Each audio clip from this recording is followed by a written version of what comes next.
Selamat sejahtera pada teman-teman semuanya. Untuk hari ini saya akan menyampaikan mengenai materi bantuan hidup dasar, di mana lebih dari 2 abad yang lalu itu resusitasi jantung paru sudah mulai diperkenalkan. Hingga sampai saat ini pun sudah banyak perubahan sesuai dengan perkembangan ilmu kedokteran. Nah, kebanyakan penyebab kematian di dunia itu dikarenakan henti jantung, seperti kita ketahui semua ya. Maka resusitasi jantung paru atau RJP itu sangat membantu dalam menyelamatkan korban-korban henti napas dan atau henti jantung ya. Nah, pada tahun 1732 ini ada William Thorsak mencoba menghidupkan kembali seorang penambang yang tidak sadar dengan resusitasi mouth to mouth. Jadi bantuan napas mulut ke mulut yaitu ya. Kemudian Dr. Edward Saffer memperkenalkan kompresi dada yang dibutuhkan hanya 2 tangan. Nah, kejadian henti jantung itu sendiri menurut WHO ada terjadi lebih dari 17 juta kematian. Ini semua umur ya, mau orang dewasa, lansia maupun anak-anak. Kemudian di Indonesia sendiri menurut data Perki tahun 2015 itu terdapat 300.000 hingga 350.000 kasus per tahun. Jadi di sini kalau bisa dilihat ini ada data dari nasional bagian heart and stroke statistik, ini lebih ke Amerika sih sebenarnya ya. Jadi di sini membuat kejadian itu atau mengakibatkan 1.000 orang per harinya itu terserang cardiac arrest atau henti jantung. Nah, di tabel yang grafik sebelahnya, sebelah kanan itu kita bisa lihat grafik di mana angka keselamatan atau survival rates-nya itu bila diberikan bantuan RJP atau CPR itu meningkat ya. Jadi dari 10% naik ke 30%, kemudian jika ada alat bantu AED itu bisa meningkat hingga 50%. Nah, selanjutnya kita bahas mengenai keterlambatan pemberian BHD atau bantuan hidup dasar, dalam hal ini RJP. Jadi kalau kita lihat di sini terdapat ada waktu ya di situ ya. Bila keterlambatan BHD atau pemberian bantuan awal ini terjadi kurang lebih 1 menit, menurut data kemungkinan berhasilnya itu sekitar 98%. Jadi menurun ya, tidak 100% lagi. Kemudian jika 3 menit, dia semakin turun yang lumayan signifikan menjadi 50%. Sedangkan jika berkepanjangan hingga 10 menit, maka angka keselamatan atau mungkin berhasil itu semakin turun hingga 1%, bahkan mungkin 0 ya. Jadi di situ ada prinsip semakin cepat dan tepat pemberian resusitasi, semakin baik pula keberhasilannya. Nah, kita masuk ke bantuan hidup dasar, di mana BHD atau bantuan hidup dasar itu merupakan serangkaian usaha awal untuk mengembalikan fungsi pernafasan dan atau sirkulasi pada seseorang yang mengalami henti napas dan atau henti jantung.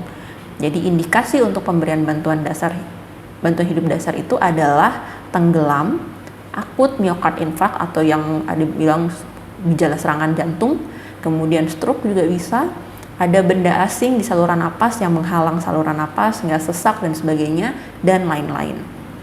Nah, di sini ada rantai-rantai ya, ada 6 rantai di sini. Jadi ini menurut data dari AHA atau American Heart Association. Di situ dijelaskan bahwa ada 6 rantai penting ya. 6 rantai penting penanganan pasien di luar dari rumah sakit istilahnya. Yang pertama rantainya adalah gambar ini handphone ya. Jadi kita menelpon atau mencari bantuan medis. Kemudian rantai yang kedua adalah kompresi dada yang kualitas bagus ya, high quality CPR. Kemudian rantai yang ketiga adalah defibrilasi. Ini menggunakan alat kejut ya untuk jantung. Kemudian yang keempat itu transfer ke advanced hospitalization atau advanced resuscitation. Jadi ini lebih ke bantuan medis lanjutannya, diangkut oleh para medis misalkan. Kemudian ada post kardiaknya, jadi penanganan setelah dilakukan bantuan awal, serta recovery atau penyembuhan pemulihan.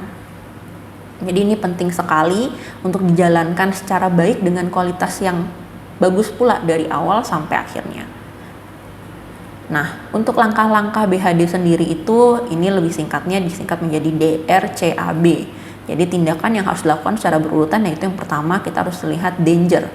Danger itu dimana kita melihat areanya, penolong dan pasien itu harus aman. Jadi 3 hal yang disitu diperhatikan adalah area, penolong dan juga pasien. Itu semuanya harus aman sebelum kita lanjut ke bagian respon. Jadi bagian R ini adalah respon. Selanjutnya harus minta tolong atau call for help. Dan yang C ada sirkulasi, A-nya ada airway, dan B-nya ada breathing. Di situ itu yang akan kita nilai nanti. Nanti akan kita bahas selanjutnya. Untuk alur sendiri, ini kita bahas alur singkat ya. Jadi jika ada ditemukan korban, pastikan dulu tidak ada bahaya yang tadi saya bilang, areanya aman, penolongnya aman, juga pasiennya aman. Selanjutnya cek kesadaran. Jadi cek kesadaran dan respon. Ini bagian D. Kemudian selanjutnya yang turun ke bawah cek kesadaran dan respon itu bagian yang R tadi, respons. Nah, kita nilai kesadarannya seperti apa? Dengan cara ditepuk, dipanggil, ya. Kemudian lihat ada respon bicara tidak, respon nyerinya ada atau tidak, gitu ya. Nah, di situ kita lihat sadar atau tidak sadar, itu dibagi menjadi dua ya. Yang bagian kotak merah itu yang tidak sadar, kemudian sadar itu yang kotak abu-abu. Nah, di situ kita lihat jika pasien sadar, maka observasi dan perawatan lanjutan itu biasa dilakukan oleh petugas medis atau petugas lanjutannya. Kemudian apabila tidak sadar, langsung panggil bantuan, bisa orang terdekat, ambulans pastinya untuk bantuan medis, dan juga panggil pertolongan lain sekiranya yang ada di sekitar situ ya. Kadang-kadang pemadam kebakaran pun bisa ya. Kemudian itu panggil bantuan, cek nadinya. Jadi cek nadi itu nanti akan periksa nadi karotis. Akan dijelaskan selanjutnya. Setelah cek nadi, jika ada nadi dan bernapas, maka berikan pertolongan sesuai masalahnya. Tapi jika tidak ada nadi, maka lakukan kompresi dada atau pijat jantung dengan skala 30/2, di mana 30 kompresi, 2 adalah breathing atau bantuan napas. Nah, tidak ada nadi ini tetap nanti kita balik lagi ke C, A, B. Jadi kita memastikan lebih utamakan sirkulasi atau C-nya sirkulasi. Ini kompresi jantung cepat, kuat, dan tepat. Kemudian bagian airway atau jalur napas itu harus bebas. Jadi bebaskan jalan napas, jangan sampai ada menghalang jalan napas, jangan ada sumbatan. Yang B itu breathing atau napas. Nah, ini beri bantuan napas tadi yang 2 kali itu. Setelah melakukan bantuan itu, nilai ulang kesadaran hingga 2 menit. Jadi setiap 2 menit sekali kita nilai ulang lagi. Nadinya seperti apa, ada atau tidak, airway-nya, breathing-nya seperti apa, seperti itu. Nah, jika pasien tidak sadar, kita ulang lagi proses yang tadi. Tapi jika pasien sadar, nanti kembali masuk ke bagian tabel atau kotak yang warna abu-abu ini, observasi dan perawatan lanjutan. Gitu. Nah, secara lebih singkat lagi, ini ada algoritma dari bantuan ini ya, bantuan hidup dasar, sama seperti sebenarnya menilai respon di atas, kemudian panggil bantuan, lakukan CPR jika tidak ada nadi, kemudian kalau bisa saat ambil atau panggil bantuan itu kita ambil alat defibrillasi atau AED. Itu akan nanti lebih membantu sebenarnya, tapi jika tidak ada, kita langsung lanjut ke bagian kompresi, kemudian nilai lagi dan akan berputar-putar sampai pasiennya sadar atau mungkin pasiennya dinyatakan meninggal. Nah, kita masuk ke bagian yang D atau danger. Jadi bagian D atau danger ini kita jangan jadi korban berikutnya, intinya seperti itu. Jadi kita amankan tadi areanya, pasiennya atau korban, dan juga diri sendiri sebagai penolong. Setelah semuanya aman, jangan sampai kita jadi korbannya, baru kita lakukan pertolongan. Jadi ada prinsip pertolongan pertama, jangan menambah cedera tambahan. Jadi atau kita bilang do no harm, seperti itu ya. Tidak menambah cedera tambahan, dari segi penolong juga tidak menjadi korban, pasien juga tidak jadi semakin sakit, seperti itu. Nah, untuk danger sendiri ini tadi yang saya bilang, kita panggil. Setelah danger kita nilai respon. Kita nilai respon dengan cara mengguncang atau menepuk bahu korban, ya. Jangan cuma di elus-elus gitu, tidur aja kita nggak bakal bangun di elus-elus, apalagi kalau pasiennya pingsan. Jadi diguncang bahunya boleh secara ini ya, bukan diguncang yang terlalu kuat sekali. Kemudian bisa juga ditepuk bahunya sambil manggil untuk menilai respon. Jika memang ini tidak ada respon, bisa dibantu dengan rangsang nyeri. Jadi rangsang nyeri itu bisa menggunakan kepalan tangan, kita ditekan di bagian dada, tulang dada. Itu bila pasiennya ada respon nyeri, mungkin dia akan tangannya ke arah dada ya, atau mungkin ada sedikit berkerut kayak gitu. Nah, itu bisa jadi ada respon nyeri. Kemudian segera minta pertolongan atau aktifkan EMS. Nah, bisa misalkan telepon ke UGD rumah sakit atau ke 119 ya kalau di Indonesia ya, untuk minta bantuan. Jika memang kondisinya di lingkungan rumah sakit, bisa panggil sesuai dengan telepon emergensi di rumah sakit tersebut. Kalau di Mitra Medica 899 ya, 8999 untuk code blue. Kemudian aktifkan IMS, ini Emergency Medical Services. Jadi di sini yang penting diketahui adalah nomor telepon sistem emergensinya. Jadi harus tahu nih telepon bantuan mana yang mau kita hubungi. Kemudian prosedur yang baku sebenarnya idealnya adalah harus menyertakan lokasi dari mana panggilannya dilakukan, kemudian apa yang terjadi, berapa jumlah korbannya, dan juga keadaan korban secara singkat seperti apa, serta pertolongan yang mungkin sedang dilakukan, dan informasi lain yang mungkin mendukung, seperti itu. Jadi ada gambaran untuk para medis atau tim medis yang datang, apa saja yang perlu disiapkan, seperti itu. Selanjutnya, tadi kita periksa nadi dan napas. Periksa nadi itu nadi karotis, seperti pada gambar di sebelah kanan atas ya, itu di bagian leher kita pegang. Kita pegang denyutnya ada atau tidak. Itu dilakukan selama sampai 10 detik, tidak lebih dari 10 detik ya. Bila tidak teraba nadi karotis, maka segera lakukan RJP atau CPR atau pijat jantung ya. Nah, jika ada, kita bisa lanjut periksa respon napas. Ini juga sama, waktunya tidak lebih dari 10 detik. Dengan cara kita menilainya look, feel, dan listen. Look itu lihat pengembangan dadanya, posisi seperti pada gambar ya, penolongnya itu berlutut di samping korban, kemudian miringkan kepala, telinganya di bagian daerah mulut dan hidung korban. Mata kita melihat di bagian dada ada pengembangan dada atau tidak, dia bernafas atau tidak. Kemudian feel, rasakan ada tidak hembusan napasnya, dan listen, dengarkan suara napasnya, apakah mengorok misalkan, atau mungkin seperti orang kumur-kumur, atau mungkin ada suara napas tambahan lainnya. Itu. Jika tidak ada respon, tidak ada pernapasan maupun tidak ada nadi, lakukan apa? Kita masuk ke dalam C, kompresi. Jadi kembali lagi, pastikan bantuan sudah kita telepon. Jika ada AED, maka kita ambil AED-nya, kemudian kita pasang dan mengikuti instruksi dari AED. Jika tidak ada AED, segera langsung lakukan pijat jantung atau CPR ya. Jadi pasien itu harus dalam posisi terbaring ya, atau supine position, terbaring lurus, di mana dasarnya itu harus firm and flat, keras dan rata. Kemudian penolong berlutut di samping dan memastikan posisi untuk kompresi dada. Bagaimana kita melakukan kompresi dada? Yang pertama adalah pastikan atau cari lokasi untuk meletakkan tangan saat melakukan kompresi, yaitu di sepertiga tulang dada pasien. Tulang dada bagian tengah kita ambil dan di atas dari ulu hati. Di atas ulu hati kita letakkan bagian tangan. Jadi di sini lock your hands. Jadi dipastikan tangannya itu mengunci bagian tangan yang dominan di bagian bawah ya. Bagian tangan dominan di bagian bawah, kemudian lengan tangan yang satunya lagi mendukung, dikuncikan ke tangan yang dominan sebagai pendukung untuk tenaga nanti mengkompresi dada. Kemudian letakkan heel of one hand. Jadi bagian sini ya, bagian tangan yang ada tenaganya, bukan di bagian ujung buku, deket-deket buku jari-jari tangan ya, itu tidak ada tenaga. Jadi bagian telapak ini bagian bawah, kemudian letakkan di bagian tadi sepertiga tulang dada pasien di bagian tengah itu. Kemudian tangan bagian siku harus lurus, dengan bahu harus tegak lurus juga. Jadi harus tegak lurus, bentuknya seperti ini di bagian atas pasien. Jadi seperti pada gambar ya, yang di kiri bagian bawah itu posisi sikunya lurus, kemudian bahu tepat di atas. Nah, jika posisi sudah pas, kita lakukan kompresi.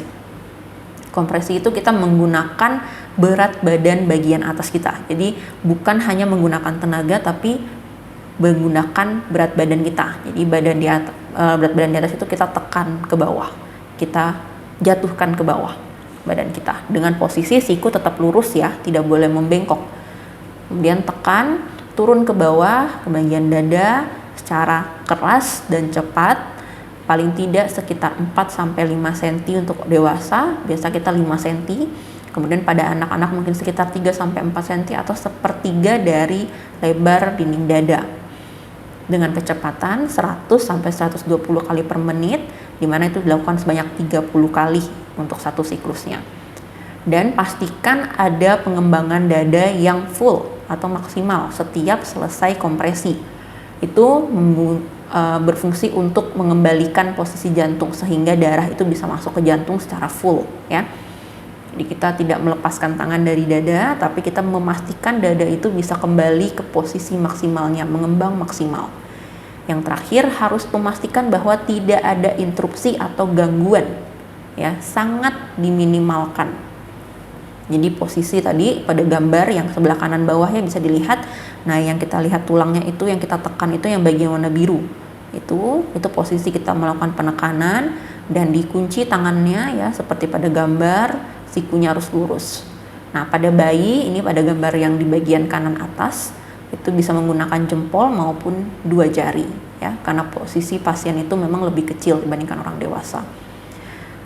Nah, setelah 30 kompresi, kemudian apa yang kita lakukan? Airway-nya, pastikan airway-nya itu tadi udah dinilai sebenarnya airway-nya ya, tidak ada sumbatan dan sebagainya macamnya. Jadi kita assess lagi nih, assess lagi jalur napasnya, nilai lagi jalur napasnya. Jangan sampai jalur napasnya itu ada sumbatan atau ada obstruksi. Dengan cara apa? Kita bisa membuka jalur napas dengan head tilt chin lift atau jaw thrust. Nah, biasanya pada pasien yang kita curigai ada masalah tulang belakang, cedera, mungkin kecelakaan ya, kita lebih melakukan jaw thrust. Itu pada gambar yang di tengah ya, gambar yang di tengah yang ada korban di baju biru itu. Nah, 4 jari itu diletakkan di bagian rahang bawah. Itu gunanya untuk mendorong rahang bawahnya supaya terbuka, kemudian jempolnya itu gunanya untuk membuka rahangnya kayak gitu. Kemudian ini tambahan gambar pada kanan bawah itu pada pasien yang tersedak. Jadi airway atau jalur napas itu erat kaitannya dengan kasus tersedak, di mana tersedak itu sendiri berarti ada massa atau ada benda asing yang menghalangi jalur napas. Sehingga bisa kita lakukan yang bagian gambar atas itu ada yang baju penolongnya baju hijau dan yang korbannya baju ungu itu namanya Heimlich maneuver. Jadi kita posisi penolong di belakang korban, posisikan tangan di daerah dekat ulu hati, kurang lebih dekat yang tulang dada tadi. Kemudian kita angkat, diberi tekanan untuk mengangkat pasiennya supaya dorongan dari bawah itu bisa mendorong benda yang di atas untuk keluar. Nah, ini posisi pasiennya harus dalam keadaan sadar ya. Kalau pasien tidak sadar, kita lakukan kompresi dada. Nah, untuk gambar yang kanan paling bawah pojok ini itu untuk pada anak-anak. Jadi kita lakukan back blows atau tepuk bagian punggung sebanyak 5 kali dan abdominal thrust 5 kali juga, menekan bagian yang dekat mau kompresi seperti itu ya. Tekan di situ. Selanjutnya, pemeriksaan jalan napas juga bisa dilakukan dengan cara begitu ya. Pada gambar yang sebelah kiri itu, jadi tangan jari itu kita silangkan untuk membuka, memastikan daerah mulut aja. Daerah mulut kita mau lihat, kita mau buka, tapi itu harus menggunakan sarung tangan ya. Menggunakan sarung tangan, kita buka, kita lihat pastikan apa ada benda asing di bagian rongga mulutnya. Jika ada dan bisa kita keluarkan, kita keluarkan. Jika tidak ada, jangan sekali-sekali, atau jika terlalu dalam ya, jangan sekali-sekali memasukkan tangan untuk mengeluarkan benda tersebut dengan resiko semakin terdorong ke belakang. Nah, bisa juga menggunakan, kalau tidak punya handscoon ya, pakai kasa atau kapas itu ya, dibalut ke tangan. Ini biasa pada gambar yang kanan itu dia mau narik lidahnya, karena lidah itu pada saat pasien tidak sadar atau pingsan cenderung jatuh ke belakang gitu. Selanjutnya bagian B atau breathing pernapasan itu selain tadi ya kompresi 30, kemudian berikan 2 kali bantuan napas. Nah, 2 kali bantuan napas itu dilakukan dalam 1 detik kalau bisa ya. Kemudian nilai kembali setiap kita melakukan bantuan napas ya, pastikan dada itu mengembang untuk memastikan udara ada masuk ke dalam dada ya. Setiap kali pemberian 1 kali kita lihat, 2 kali kita lihat ya. Bila terpasang ETT atau pasien terintubasi, maka beri bantuan napas 8 kali per menit tanpa memperhatikan kompresi. Jadi tidak perlu yang 30 kompresi kemudian baru 2 bantuan napas. Jadi kompresi akan berjalan 30 kali per menit sendiri-sendiri, kemudian napas juga selama lakukan kompresi, napas juga akan tetap diberikan bantuan 8 kali per menit. Kemudian bila dilakukan oleh petugas yang tidak terlatih atau tidak ada pocket mask itu yang pada gambar di kiri bawah ya, di kiri bawah itu. Jadi sekarang sejak zaman COVID itu kita tidak disarankan melakukan bantuan napas berupa mulut ke mulut. Tetap harus ada yang namanya pocket mask atau sungkup sebagai ini ya, perantara antara mulut penolong dengan korbannya.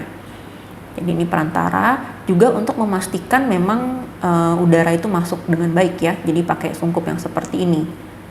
Jadi pada gambar yang tengah itu gambaran kita memberikan bantuan napas ya, menggunakan pocket mask, atau yang di sebelah kanan bila memang para medis sudah datang kita bisa menggunakan bagging ya, bag valve. Ini biasanya dilakukan oleh 2 orang. Jadi tidak bisa 1 orang ya. Kita memastikan, idealnya itu memastikan supaya udara tidak ada yang pergi atau kabur dari sungkupnya, tidak ada celah-celah di sungkup, udara bisa masuk penuh ke korbannya itu, dan juga ada 1 orang yang tukang pompa. Jika tidak ada alat bantu untuk pemberian bantuan napas, maka hanya dilakukan CPR, RJP atau pijat jantung. Jadi kita hanya kompresi saja, tidak memberikan bantuan napas. Nah, jadi sekarang yang disarankan adalah mouth to mask. Jadi dari mulut ke sungkup. Dari mulut ke sungkup, ini dengan cara sebenarnya posisi di atas ya, di atas kepala pasien. Kita buka jaw thrust ini tadi ya, jaw thrust, kemudian posisikan masker ini sesuai dengan ukurannya. Jadi ukuran dewasa, ukuran anak-anak, kemudian baru berikan bantuan napas. Bantuan napasnya itu kita tiup ya.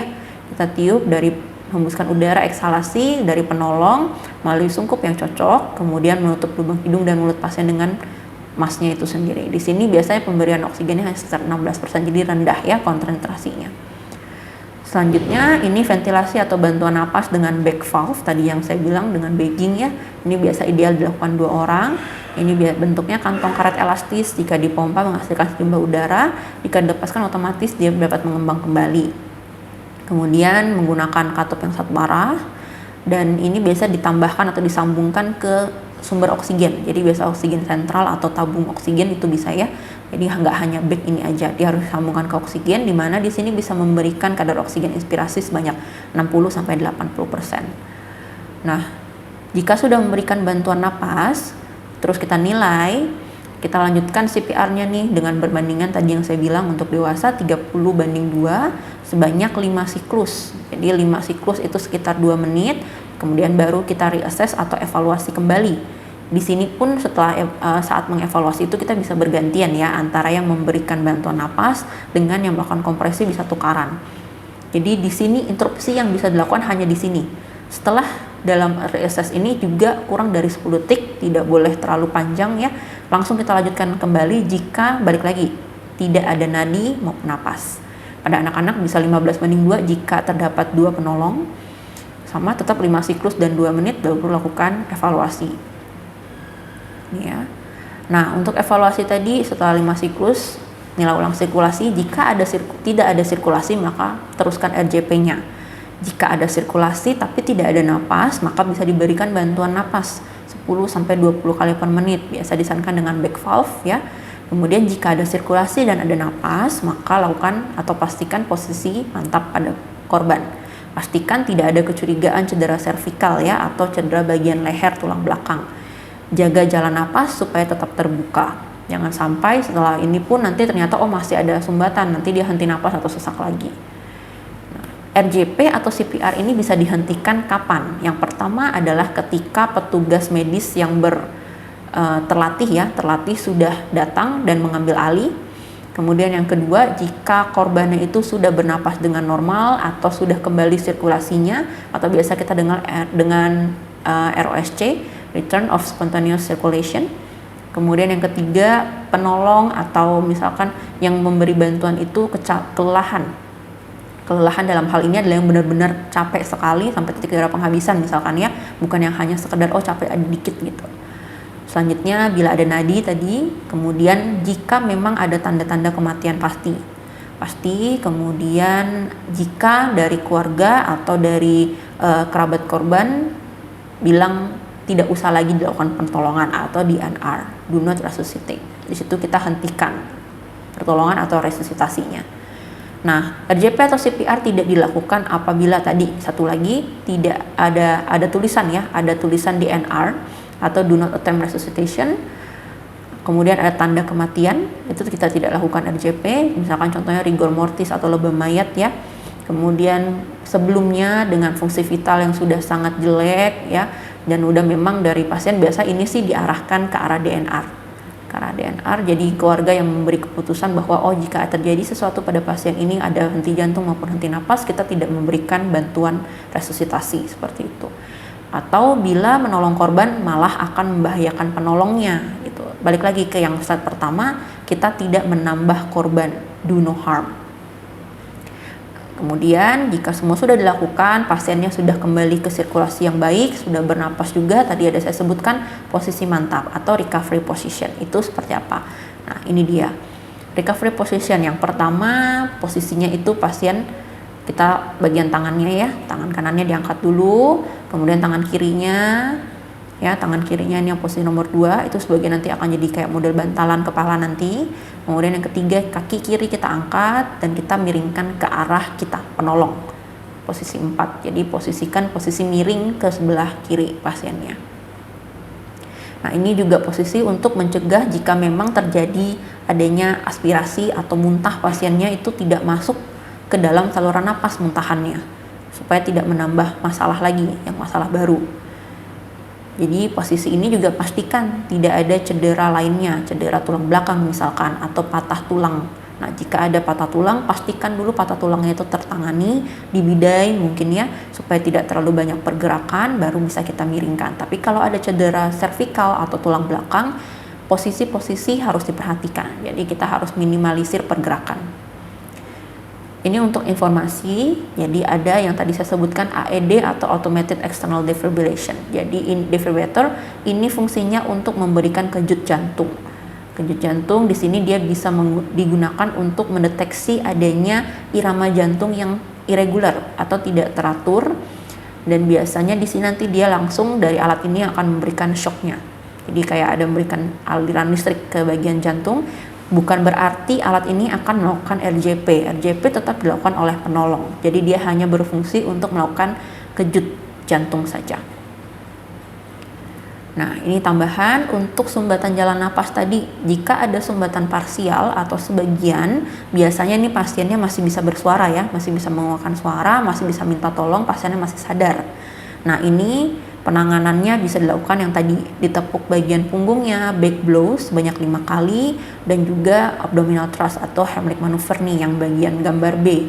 Penolongnya di belakang, kemudian ini ada tanda panah, tekan ke atas bagian daerah perut atau dekat dada ya, diafragma situ. Nah, jika sumbatan total, biasanya pasien udah tidak bisa mengeluarkan suara lagi, dan kebanyakan yang seperti ini pasiennya ada penurunan kesadaran atau mungkin bahkan tidak sadar sama sekali ya. Yang seperti ini maka penanganannya berbeda, dia akan dilakukan RJP atau pijat jantung dengan kompresi dada. Itu. Nah, untuk komplikasi sendiri di sini, komplikasi dari CPR atau RJP itu yang pertama adalah patah tulang rusuk, yang kedua ada mungkin masalah atau trauma internal atau trauma organ dalam. Bisa mungkin diperberat karena patah tulangnya ini akhirnya menusuk organ di dalam gitu ya. Kemudian bisa aja terjadi perlukaan dari bagian tulang dada ke arah kulit misalkan. Bisa juga pasiennya muntah sehingga terjadi aspirasi atau muntahannya masuk ke dalam saluran napas, dan juga bisa seperti kembung, jadi perutnya mengembang karena saat kita melakukan RJP itu kan ada udara yang masuk ya. Jadi udara masuk itu bisa masuk ke saluran cerna juga sehingga perut itu bisa mengembang. Kita lanjut ini ke summary atau ringkasannya. Jadi pada pasien yang ditemukan tidak sadar atau ada korban nih, amankan lokasi dulu. Kemudian korban bila tidak menunjukkan reaksi, lanjutkan atau teriakan mendapatkan pertolongan gitu ya. Aktifkan sistem tanggap darurat, ambil AED jika ada, kemudian lanjut ke bawah. Perhatikan apakah napas berhenti, nadinya seperti apa. Kalau bernapas normal, lanjut ke bagian sebelah kiri. Kemudian jika bernapas tidak normal tapi ada denyut jantungnya di bagian karotis tadi, balik ke sebelah kanan ya, bagian yang kanan ini. Jika tidak ada, kita turun ke bawah, lanjutkan langsung ke kompresi seperti yang sudah saya jelaskan, 30:2 atau hanya kompresi saja jika tidak ada pocket mask atau alat bantu untuk memberi bantuan napas. Nah, CPR ini jika AED-nya tersedia maka periksa ritme jantungnya, nanti ikuti saja dari AED. Jika tidak ada maka langsung melanjutkan CPR saja sambil dievaluasi per 2 menit. Ini ringkasan jika terjadi choking atau tersedak ya. pastikan harus membedakan antara obstruksi parsial, sebagian atau total karena penanganannya berbeda. Gitu. Precautionnya yang bagian bawah ini, jika pasiennya itu tidak sadar maka berikan bantuan napas dan chest kompresi atau RJP. Ini yang jadi perhatiannya, penanganan jika pasien tidak sadar itu mirip dengan pasien henti jantung dan henti napas. Mungkin itu yang bisa saya sampaikan. Terima kasih, semoga bermanfaat.